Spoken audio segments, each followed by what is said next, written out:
Ooh, I'm gonna talk about love.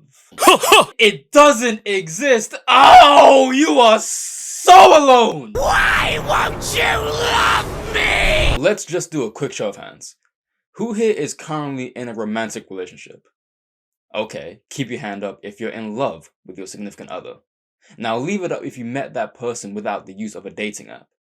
Alright, already some within those three questions, some of y'all lying. If we went back to about 10 to 14 years, the sheer idea of using these dating apps to find love was such a laughable and almost fictional concept. Why would you be so sad to waste your time using a dating app when you could just meet someone at your local bar or work event? I mean, it isn't like online dating was this new thing back then, but it definitely was a more nebulous concept relatively speaking. There was a time where it was more common to walk up to someone and actively talk to them and try to get to know them.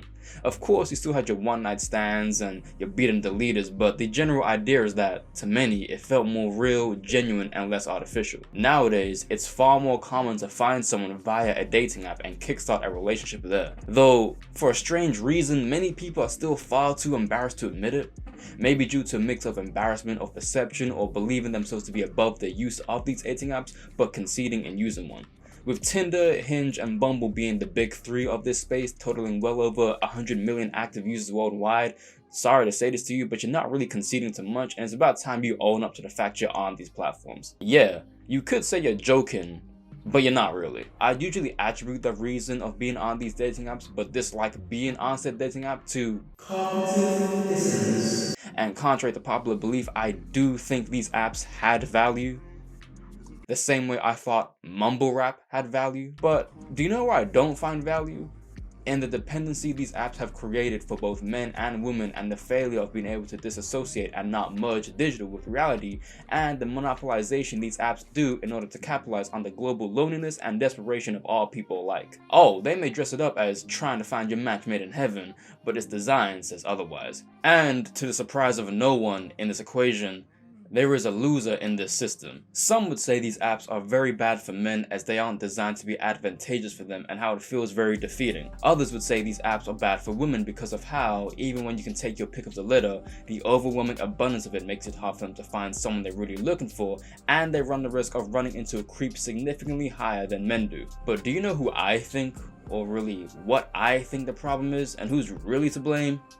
Well, this is where I break down the engineering of how online dating is just another tool of, you guessed it, capitalistic interests. Let us first start with the guys, the fellas, Team Slang Dan. There are a few things y'all gotta do.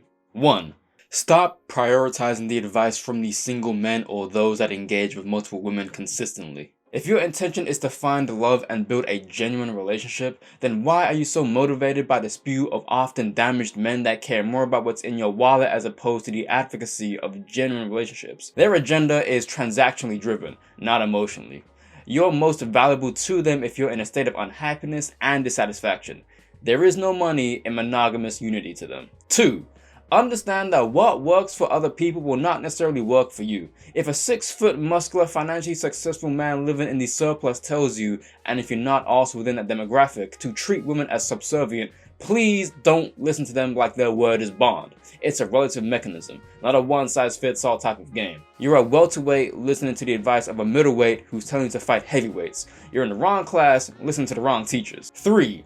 Please, Tabast, stop calling this man a god. He is handsome, he is charismatic, but I promise you, saying corny shit like Patch Duke or he needs to be nerfed makes you look like a monumental insecure cornball, and you should use that same confidence you have to openly brace this man's chest hair with your tongue to actually acknowledge your own self-worth. Also, Duke Dennis isn't someone you should actually... You know what, never mind. 4. Stop cheating and stop glorifying cheating and or polygamy. I feel like this is self-explanatory, and if you're actually going to argue why cheating or playboy antics are good, please stop watching this video. I don't need your filth lingering around, nor do I care to read your rudimentary, selectively traditionalist, ideological bitch bigotry. Now that's out the way, my guys. When it comes to these dating apps, you really gotta face reality that the same way capitalism is a design system for selective, classist, and discriminative success, these dating apps operate under the same function. And guess how much money these people make just from one of these apps alone? You really gotta think, Do they want you to find a match to the point where none of y'all are on these apps anymore? Some of your rage with these apps is misguided upon factors that stretch beyond whatever app you go to sleep to. As we know, men make up the majority of active users on these apps. For example, Hinge reports that about 64% of the users are men, and they will, on average, like 1 in every 3 profiles they see. And the success rate is estimated to have a ratio match of 3% as they get a match, on average, with 1 out of 40 likes they dish out. Given the finite amount of likes you get per day without paying for it, many men would later concede to the reality of wanting to expedite the process and purchase one of the many subscriptions Hinge has to offer. Upon buying said subscription, the belief is that it should greatly increase your chances of getting a match because just over 50% of men in general make less than 1 match a day, and 13% aren't likely to get any matches at all within a week. Y'all know about microtransactions? We could individually look at Tinder and Bumble and other dating apps, and while they have stats unique to them, the metrics are all synonymous. It's a handicap game that's not in the favor of men. And I don't just mean 90% of men, I don't even mean 10% of men, I mean all men. You see, these dating apps do a number of amazing things to the psyche of man, but the one thing it excels at is creating artificial classism. When I say artificial classism, it is that it creates certain groups and pulls men together and puts them against each other in order to propel the advancement of certain higher ranking men who, for all accounts, tick the majority of boxes most women would want to see when being on the app. What do I mean? What's the biggest difference between dating online and dating in real life? One is online and the other is in real life. A woman could be approached by a Love Island lookalike and they will be initially attracted to him, but the first thing he says when he starts talking is, "Spider-Man No Way Home is the best Spider-Man movie." That woman will then recoil at such disgust words and then file a restraining order on that man. She will easily identify the scum of that person. However, on the digital platform, you see that the best snapshots that person has created for the purpose of courting attention is front and center. They have, for all purposes, captured perfection. And the one thing a lot of people in this day and age, men and women alike, look for is not construction, but perfection. The finished product, the established company as opposed to the building of said company. So if you do not typically look like a certain type of person or a certain way, then you will get swiped left more and more and more, and the system will push you lower and lower down the pile of women that would potentially match with you. Y'all know about job applications and the ever declining job market? Oh, but wait, it goes a lot deeper, my brothers. The gamification of any app, nuanced or not, greatly amplifies user experience. Because online dating is the most common and used way of meeting people in today's society, people will merge the digital reality with actual reality. This is to say, men now have, in large, operated with how women act purely based on that online presence they have created. They will take being ghosted as acts of entitlement. Game lost. Not getting any matches as a signal of being unattractive and not wanted, which they will take as a sign to disallow them from trying in real life. Low tier player. If you got 1 match out of 40 likes, what type of chances do you think you have in person with an already shaky confidence and low self-esteem generated by the excessive use of these apps? What's the one thing all guys can relate to when losing on the game? Can't end on a loss. Awful KD ratio. You want to keep playing until you get a win, bricking so many shots until you become elated when you finally make a bucket, but making 1 bucket doesn't win the game, at least not organically. As much as online dating is another form of economics, it's also a masterful game in which you can pay to play, not even pay to win. Season passes are just monthly or annual subscriptions in which you unlock new features which do not guarantee success or even increase your chances the way you think they do.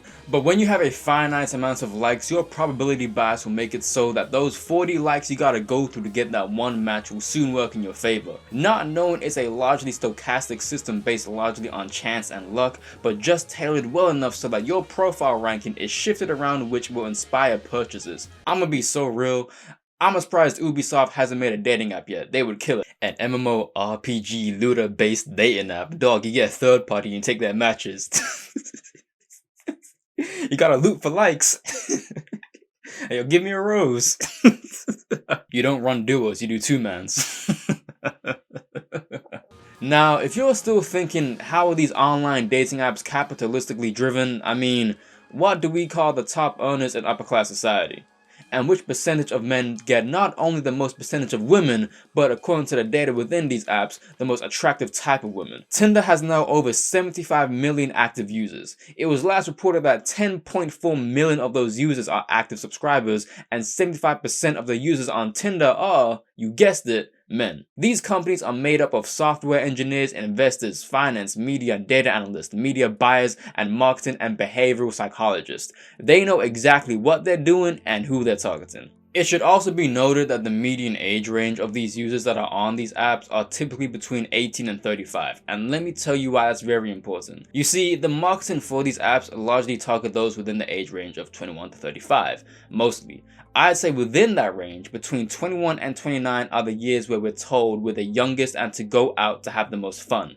For men, we're constantly told to exercise our polygamy within this age range, the range where a lot of people are still figuring out their life, what they like, who they are, and their romantic interests and desires begin to form. Tinder and Hinge both have a stigma where Tinder is for something more unserious and quick, and Hinge is for someone looking for a life partner, with 4 out of 10 people on Hinge desiring a serious relationship. Around that age range, there are a lot of people who are listening to, you guessed it, podcast niggas telling them to affirm their masculinity and their relationships. They will tell men other statistics and realities and all these other nuanced notions instead of actually informing them that the very competitive nature is engineered and you should learn both detachment and emotional awareness and sensitivity whilst treating women like people and not numbers. But do you know what they do instead? Sell courses and content on how to make the perfect dating profile, how to become the most desirable man, how to be like this, how to be like that, despite knowing such things do not exist, especially in the pursuit of love. To most men, dating is a numbers game. The more you put in, the more you think you'll get out, when in fact it doesn't work that way at all. While Tinder have changed their outdated ELO system and Hinge drawn inspiration from the Gale-Shapley algorithm, to provide a layman's explanation, the ELO system is a mathematical measurement system that's used to evaluate the relative skills of players in certain games. They use this in chess and pretty much most online video games, and the Gale-Shapley algorithm is designed to find 2 matching sets of individuals through an iterative process of proposing and accepting various matches until both sets end up matching with each other.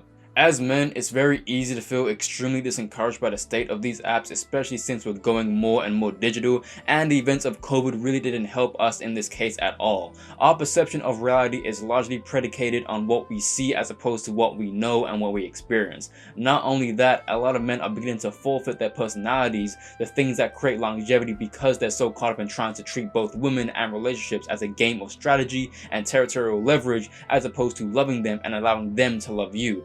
Sliding into DMs, silent reposts, all these other actions that we do only further expand the idea that these apps aren't made for you to find love or something genuine, but instead use it merely as a means to an end. So I suggest one of a few things.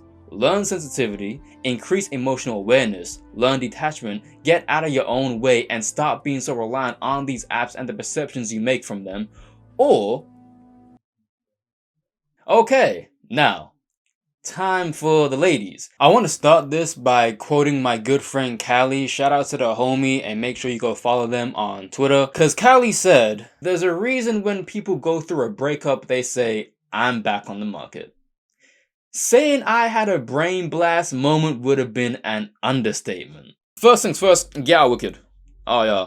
I ain't even gonna expound on that one. I know it, you know it. With there being an overwhelmingly amount of men on these apps, you'd think it must be so easy for women to find someone they like, but that is the furthest thing from the truth, and we're about to dissect why that is, starting with just how many guys they don't even get to see. If men are the ones dishing out job applications, women are the ones saying we're hiring, but they're not really hiring anyone because they don't even see your application in the first place. Remember how I said men will like 1 in every 3 profiles they see? Women, and this is a generous average, like 1 in every 16. And I want to further state that even though they may like 1 in every 16, they won't even talk to 1 in every 32. I say this arbitrarily because that's probably even higher if you really want to think about it. Because no matter how many likes men get a day, women will get 50 to 100 times that, not in a month, not in a week, but the same day they create their profile. And if you're not a subscriber, which a majority of women aren't,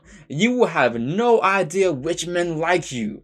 A lot of women have stated that they typically find men that crawled from the lands of Middle Earth liking them, and even if that may be the case, even if the top percent of men like the top percent of women, there are chances women will still not even see that man. Compared to a man's ratio match of 3%, women's is a 35% on Hinge because women will match with 1 out of every 2 likes on average. So while women have significantly way more options than men, that doesn't make it better. And on the note of options, I like to throw out some humility on some of y'all. Y'all will brag about how y'all have so many people on standby, so many candidates, blah blah blah, but women saying they have so many options is the equivalent of me saying, oh boy, Foot Locker sure has a lot of shoes in there. Yeah, there's a lot of shoes in there, but a lot of those shoes are trash and I will never buy them. I may test some of them out, but I will put it right back to where I found them when I'm done with it. I feel like that example ricochets off both men and women, to which I say, hey, these bullets are ready to eat for everyone. Having a surplus does not equate to a net positive, cause I'ma keep it a pound. If you have so many options, that doesn't automatically make you desirable because the cobwebs of your single status speaks for itself. The odds are in your favor, but you don't favor those odds. A metric which ends up becoming a lot more personalized in its tracking is where these matches end up. Getting a match isn't even the battle. The battle is getting off the damn app. Due to having an abundance of men knocking on a woman's door who don't have the attention or required fucks to give to talk to countless men, each who have about 2 messages to grab their attention, sifting through hundreds of men and feeling dissatisfied, who is really benefiting? Women are typically looking for love or something genuine because the opposite is easily accessible to them. But just because something is easily accessible, that doesn't automatically mean that's what they want. The top percent of women are getting the top percent of men. That does not even mean they like the top percent of men. The one thing capitalism does effectively is remove emotional currency from the equation in exchange for material success. Making someone laugh, being emotionally intelligent, being emotionally aware, ambitious, the factors in which we all as people look for when we truly want something real. Because of this, it has made women less inclined to actually date without the use of these apps, no matter what they say, because they treat it like e-commerce. Why go to a store when you already have Amazon, right? This isn't to say going to physical departments have no value, but if the rate of Macy's department stores being closed down is an indicator of anything, it's that it's easier to assess and order your goods from the comfort of your own home. Where men look at women as commodities and numbers, women in turn look at men on these apps like a gotcha game. But instead, they don't have to spend a dime looking for rare characters. They just have to go through hundreds, if not thousands, of 1 to 3 stars in order to find that 4 to 5 star. Then they need to figure out if that 4 to 5 star is even worth talking to.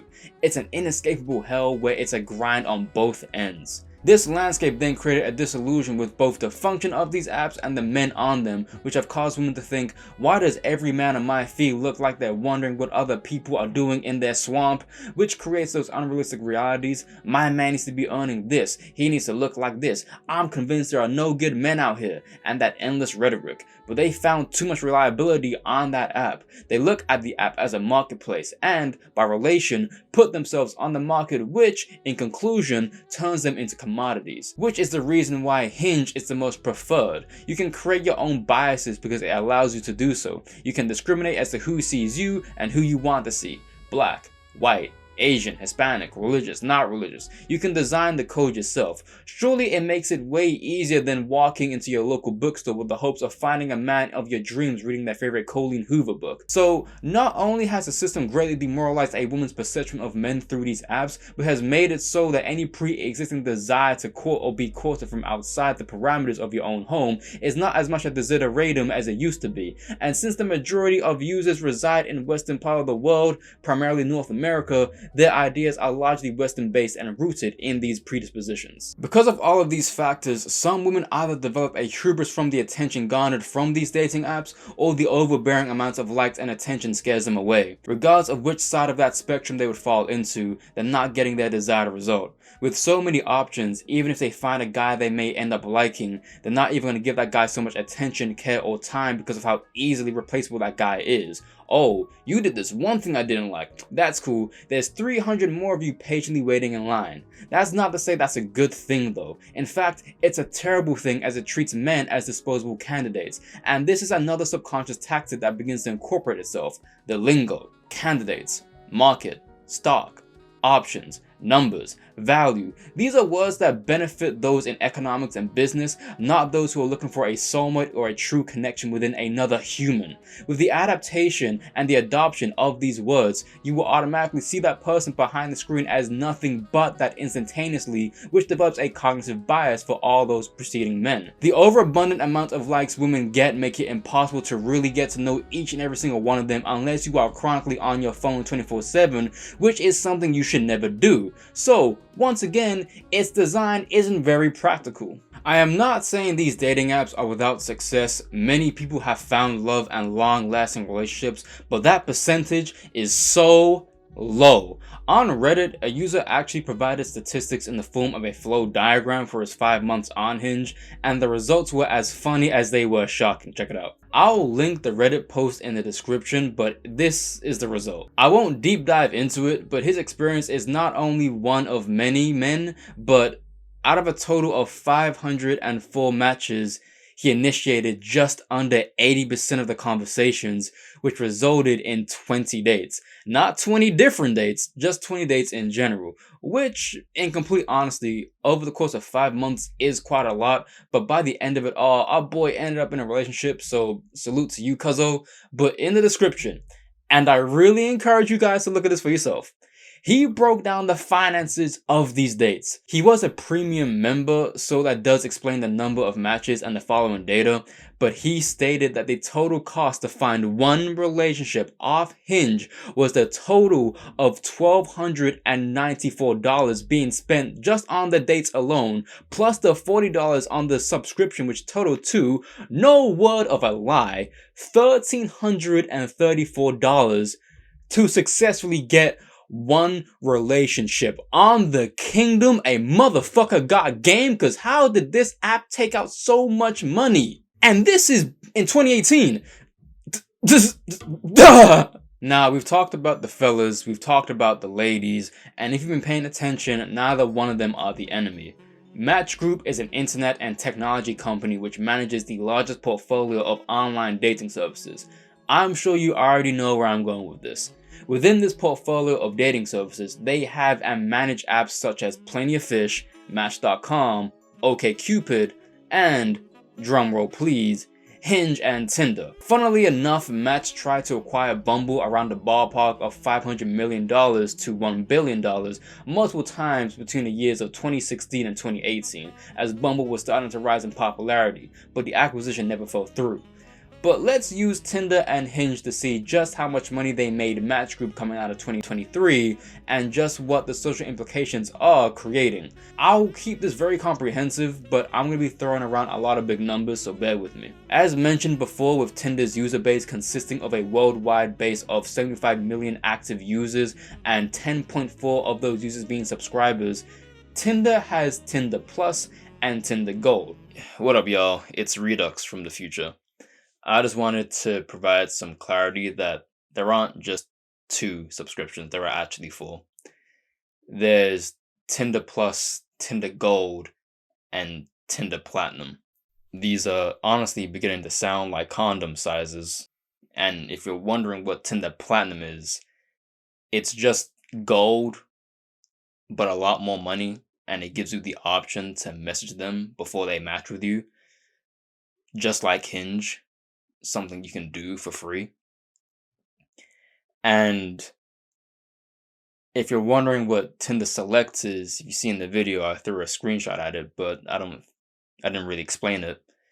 Tinder Select is a subscription that gives you all the above, but for $500, but it's only accessible to the top 1% of active users. That alone should say a lot. Nothing is guaranteed. You would think for $500 they would drop you a care package of the most beautiful partner you could imagine. But no, you would still be a loser before and after you spend that $500. You would still be going to bed at 5 p.m. on a Friday before and after you spend that $500. You would still be getting blocked before and after you spend that $500.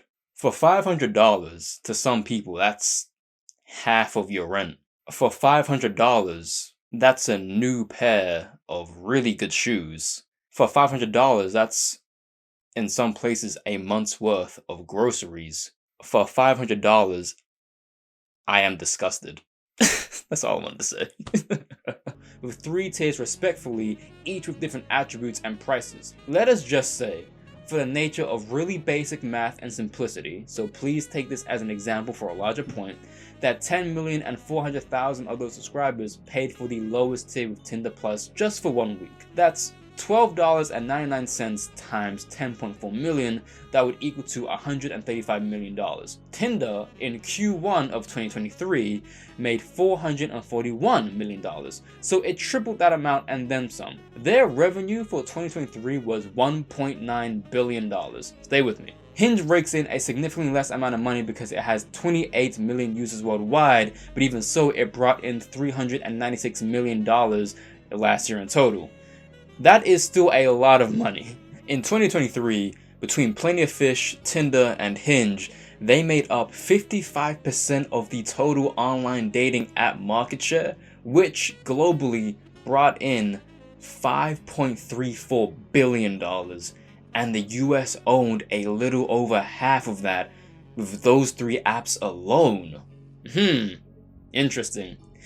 You know, for an app that has its tagline saying designed to be deleted, you should have a lot of options so someone pays to expedite that process. It's designed to be deleted, but in this current age where more people are breaking up with each other, relationships are seen more as transactional, the pretense of being designed to be deleted is actually very clever. Especially when creating many psychological effects including but not limited to anxiety, depression, dissatisfaction, loneliness, lack of confidence, and negative projections. I'm not saying that these symptoms are directly caused by these dating apps, but the more digital we go, the more inside we feel, the more introverted we are becoming, the more dependent we feel on said apps, and they're not designed to alleviate such symptoms. Like, don't you think it's strange that there's a whole standout section and top pick section in these apps, even though they push a non-selectivist agenda? It's even more strange because those you see in those sections, you will find organically swiping away for free, so they make you pay to see a selection of people you will naturally come across regardless, and you can only like one of them, and to like more of them, you have to pay for it. So when you take all of that money and all of the natural and artificial implications into account, you begin to see just how they all begin to synergize off one another and feed into each other. No matter how much you say Hinge is better than this or Tinder is better than that, they're like siblings fighting for the approval of their parents. In other words, they're still related. It's kind of like how fast fashion is largely operated and controlled by outlets such as Zara, Massimo, Bershka, who are subsidiaries of Inditex, which is the world's leading fast fashion corporation, and the clothes you see in Zara one season you'll see in Bershka the next, but they'll change the pricing and say reduced price, which in truth was the original price in Zara, and they just make it seem like it's cheaper. Yeah, online dating is kinda like that. It's fast fashion. You don't have the attention span long enough to really understand what you're buying, and you're quick to discard your candidates, worn out clothes. Anyway, they say one man's trash is another man's treasure, but as far as these dating apps go, one woman's trash is another woman's trash, who's another woman's trash, who's another woman's trash, who may be another woman's treasure, until she realizes he only owns a collection of self-improvement books and no other form of literature, and now he's trash again. The greatest form of, I guess, marketing and anti-marketing these apps and overall culture has created in the form is in social media. When men and women alike detail dates that have gone wrong and whose profile gives you the ick, who to avoid, who to look out for, women huddling in their little minion circles to bitch and gossip all day long and start making shit up like sprinkle sprinkle and boy girl math and whatever weird lingo y'all be using every single nanosecond, which creates y'all women to create more doubt and separation with the men you actually want. And then you got these fuck ass niggas that will spend an arm and a leg on podcast equipment just to cry and bitch to each other over and over and over again, regurgitating their closeted misogyny and chauvinism all day long about how unfair these dating apps are, how evil and gross women are, and how high value women don't exist, and if they have social media and or dating apps, they're for the streets, and online matchmaking is trash in general, but they push and promote men to try and conquer that online space just to pander to those exact same women. Hold on, stop my time. I'm dead ass sick of y'all. It's bad enough y'all keep pushing podcast culture, interview street culture, rate me from 1 to 10 culture, but y'all really have deluded yourselves like you're making a point, like you're actually making something constructive. Y'all will say, oh, it's science, the data says this, when your point of evidence is when you bring on women, majority of the time, that either want clout, don't know how to rationalize or debate, or even understand what some of y'all are saying. Women, y'all gotta structure the fuck up. Stop saying y'all hate these podcasts, but you'll jump on these podcasts to promote whatever bullshit you want to promote. Y'all stand for nothing, but will promote anything. Y'all will say things you don't even agree with, and that causes misguided messaging to those that watch these things consistently, when the reputation of these podcasts is doing just that. You cannot wholeheartedly say you went on not knowing what to expect. A quick Google search would verify these niggas are smelly. Don't play dumb. But to the dorks that have these podcasts, who the fuck are you to be telling any one of us what makes a good woman or a good wife when none of y'all even have wives? Y'all talk about the Egyptians had hella wives, you can't even get one, nigga, get one, fuck out of here. But the Bible says, man, shut the fuck up, man. Half of y'all ain't even religious like that, because y'all pull out the Bible and religion more often than not just to go ahead and justify the narrative that it serves you and nothing else. When was the last time y'all even went to church? Y'all are so busy trying to answer other people's problems, y'all consistently fail to address your own. All you facts over feelings nerds need to touch grass before y'all touch women. You don't provide long-term practical solutions. Do you really think the mentality will remain when we are in our 40s with no family? With the mindset being, instead of actually educating men to practice kindness and emotional maturity, let's tell them to stop being a bitch. Depression doesn't exist. That's made up. Money, money, money, money, money, money, money, money, money. I bet everything in my soul that if these podcasts were not as lucrative in their negative reinforcement and revenue, no one would be saying shit. Because really think, those in healthy, functional relationships do not tune into these ideas. And when they do, the relationship usually fail or they become very rocky and fractured. These podcasts that serve justice for individualistic achievements do just that. Individualistic achievements, not collective ones, not emotional ones, not spiritual ones. So when this is the culture we constantly fuel and grow, these apps come in posing like Superman, but really they're like Homelander. Neither one side is helping each other out, all while Match Group and the dating market look down at everyone going, as long as y'all increase our bounce rate and keep giving us money, we don't give a shit about y'all feelings. Because when you see how these machines are engineered as a whole, you begin to detect certain patterns and characteristics that you once thought were unique, but then merely duplicated. If there's anything to take from this, it's the level of awareness, while present, is not very active. By not seeing this system as one which pushes corporate and financial interest first and social ones second, you will keep falling for that trap. It has created an ecosystem where we're clashing against each other and generating these weird arguments and ideas of what it means to be unique, worth loving, and special. Because do you know what 4-letter words these corporations like more than love? Cash. And as long as that takes precedence over love, they will not care and they will keep making money. I'm not necessarily saying these apps don't have a use or their positive functions.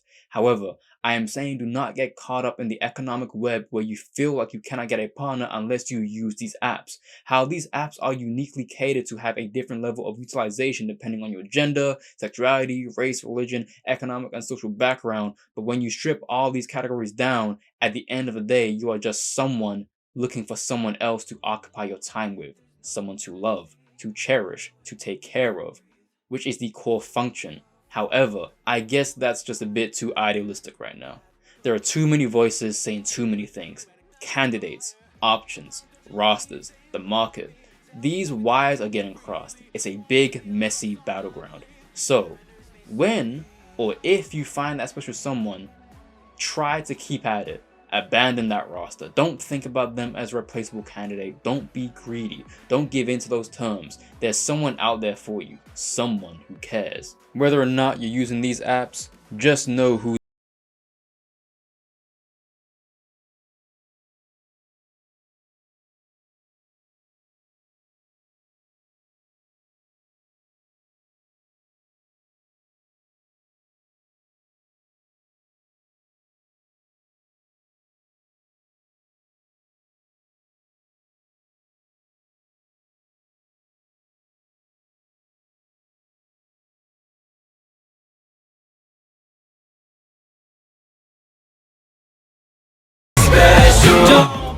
You sound like a stupid ass bitch. Look at me. I cannot go in the Cheesecake Factory. Why do men not understand hints? Despite the words that they throw, you are my special.